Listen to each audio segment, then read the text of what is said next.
ఉండిపోయేటటువంటి తత్వమున్నటువంటి పరమేశ్వరుడు నటరాజమూర్తిగా వెలిసినాడు. అది ఆర్ధా నక్షత్రంలో వెలిశాడు.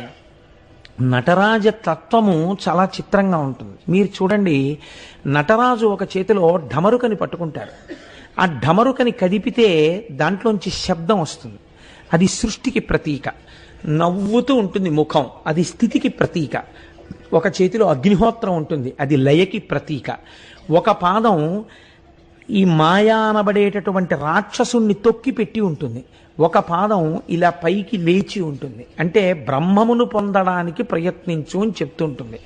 సృష్టికర్త, స్థితికర్త, ప్రళయకర్త మూడు తానై మీరు పొందవలసినటువంటి బ్రహ్మమును సూచించేటటువంటి స్థితిని చెప్తారు. కాబట్టి నటరాజమూర్తి పరబ్రహ్మమై ఉన్నారు. ఆ నటరాజస్వామి ఆర్ద్రా నక్షత్రంలో చిదంబరంలో